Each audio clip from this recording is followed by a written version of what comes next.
What's going on, everybody? Big Blue Guy here, back at it with another NFL video. In this video, I'm going to talk about one of the NFC wildcard games between the Seattle Seahawks and the Philadelphia Eagles. The Philadelphia Eagles are coming off a 4-game winning streak after defeating the New York Giants last week to clinch the NFC East, whereas the Seattle Seahawks fall to 11-5 and are the 5th seed in this matchup after losing the NFC West to the San Francisco 49ers. So one of the biggest storylines going into this game is this is going to be Carson Wentz's first career playoff start.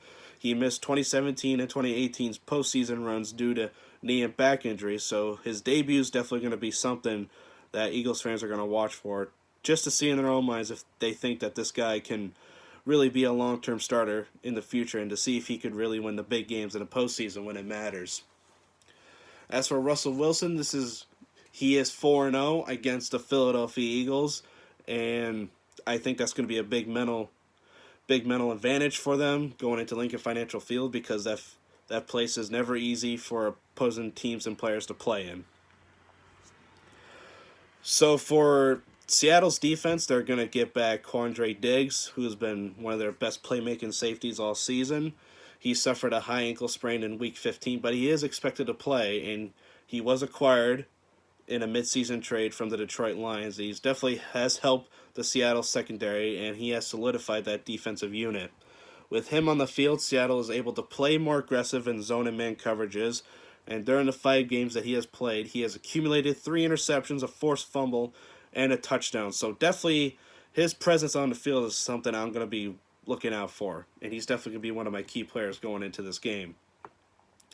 On the offensive side of the ball for the Philadelphia Eagles, they have missed a ton of starters, including wide receivers Deshaun Jackson, Alshon Jeffrey, Nelson Agholor. They will not be back for the playoffs, as well as 3-time Pro Bowl right guard Brandon Brooks will not be back as well. Running back Miles Sanders, who is dealing with an ankle injury, is expected to return, but he might be a game-time decision come Sunday. Tight end Zach Ertz and right tackle Lane Johnson are uncertain for this game. And during their absence, the Eagles had to rely on a lot of practice squad players who haven't made much impact in the NFL. But, however, during the 4-game winning streak, some notable practice squad players have made some impacts, such as running back Boston Scott, tight end Josh Perkins, wide receivers Greg Ward, Deontay Burnett, Robert Davis.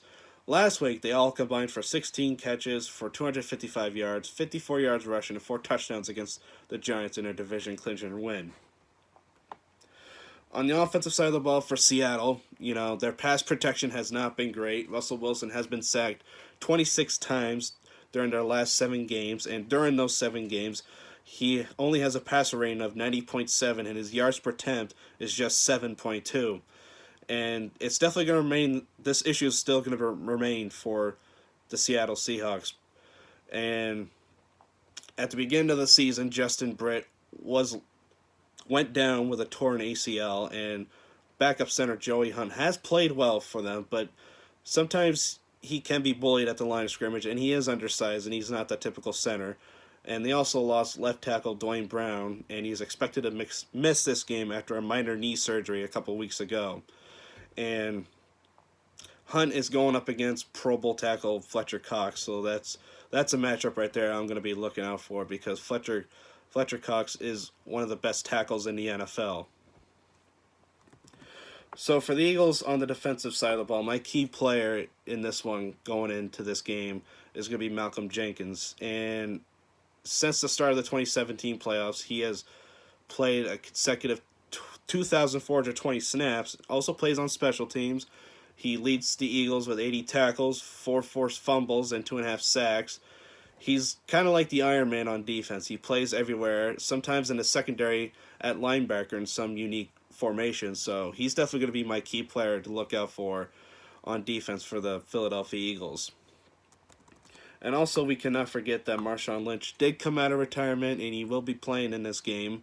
However, what kind of impact he will have remains to be seen, since he hasn't played in quite some time, and he's trying to get acclimated back to whatever the new system is, or if things have changed, who knows, for their system or the way the Seattle Seahawks do things now. But yeah, those are my thoughts for the game. Stay tuned for tomorrow. I'm going to be doing an NFL picks prediction I've noticed at the end of my videos I forget to do my score and prediction, so I will be posting that tomorrow. I'll try to get a video tonight about the other NFC wildcard game between the Minnesota Vikings and New Orleans Saints. So a lot more content coming your way. This has been the Big Blue Guy. Hit like, comment, subscribe, and I'll see you guys later.